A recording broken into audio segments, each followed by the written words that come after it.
দোল পূর্ণিমায় মেতেছেন ৮ থেকে ৮০। এই মুহূর্তে আমরা রয়েছি গলফ ট্রিনে, আর সেলেব তো তারাও মেতেছেন, কিন্তু আমি যার সঙ্গে কথা বলবো তিনি এই মুহূর্তে সেলেবের পাশাপাশি যাদবপুর লোকসভা কেন্দ্রের তৃণমূল কংগ্রেস প্রার্থী সায়নী ঘোষ। সেলেব তো বটেই, তার পাশাপাশি এবছর একটু দোলটা অন্যরকম, মানে যাদবপুর লোকসভা কেন্দ্রের তৃণমূল কংগ্রেস প্রার্থী। সত্যি কি দোলটা আলাদা এবছর? অবশ্যই আলাদা ইন দ্য সেন্স দুটো কারণে। এক হচ্ছে মাকে ছাড়া প্রথম দোল, সেটা একরকম যেরকম একটা বেদনা রয়েছে, তার সঙ্গে সঙ্গে আবার একটা উত্তেজনাও রয়েছে।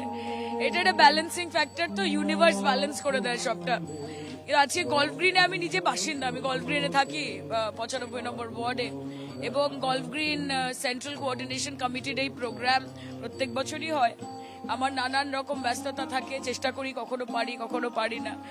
তবে এবছরটা সত্যি চেয়েছিলাম কনস্টিটুয়েন্সির লোকের সঙ্গে ভাগ করে নিতে।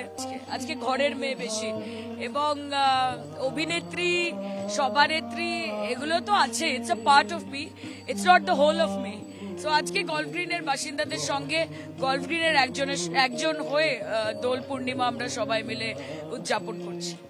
আজকে রং নিয়ে কোনো বাছবিচার নেই। আজকে যে ভালোবেসে যেই রং দেবে, আমি যাকে যেই রং দেব, সেটা আলাদা বিষয়। তবে মানুষের ভালোবাসা সমর্থনে এইটুকু বুঝতে পারছি যে 4 জুন যখন লোকসভার রেজাল্ট বেরোবে, মানুষের আশীর্বাদে সেদিন সবুজ আবির গোটা পশ্চিমবঙ্গ জুড়ে খেলা হবে। আচ্ছা, এবার একটা বিষয় জিজ্ঞেস করি, কোন ঘটনাটা ছোটবেলায় আজকের দিনে ভীষণ মিস করো? মানে দোলে সকাল 7টা থেকে শুরু করে অন্তত বিকেল 4টে অব্দি দোল খেলা, গোটা গ্যারেজে রং ছড়িয়ে দিয়ে বাচ্চা বয়সে সেটাই ধপাস ধপাস করে পড়া, স্লাইড করা, বেলুন দিয়ে লোকজনকে বোঝো আর কি অ্যাটাক করা, এবং সব শেষ হয়ে যাওয়ার পরে যখন জোর করে বাবা মা টানতে টানতে ঘরে নিয়ে যাবে যে ওরে এবার চল রে, ওরে এবার চল রে, বাড়ি গিয়ে জমিয়ে খাওয়া দাওয়া করা, এটা সব থেকে বেশি মিস করি। আসলে এখন ওই লাক্সারিটা নেই, অতটা সময় নেই হাতে। কিন্তু এবার বাবার হাতে দায়িত্ব দিয়ে সকাল সকাল বেরিয়ে পড়েছি, নানান জায়গায় যাওয়ার আছে, দেখি যা জুটবে খেয়ে নেবো, ভালোই হবে। আজকে কি প্রচারের ব্যস্ততাও রয়েছে, মানে বসন্ত উৎসবের পাশে? আজকে প্রচার রাখিনি, কারণ আজকে প্রচারের দিন নয়, আর মানুষকেও বিরক্ত করতে চাই না, নিজেও বিব্রত হতে চাই না। সবাইকে নিয়ে একসাথে যতটা আনন্দে কাটানো যায় সেটাই চাই। আজকে রঙের দিন, তবু লাস্ট একটা পলিটিক্যাল কোয়েশ্চেন করতেই হবে যে এই তুমি প্রচার করছো, কতটা ইতিবাচক, মানে কতটা ভালো রেসপন্স পাচ্ছ? খুব ভালো রেসপন্স পাচ্ছি, এবং এই রেসপন্সটা আমার জন্য নয়, এটা মমতাদির জন্য।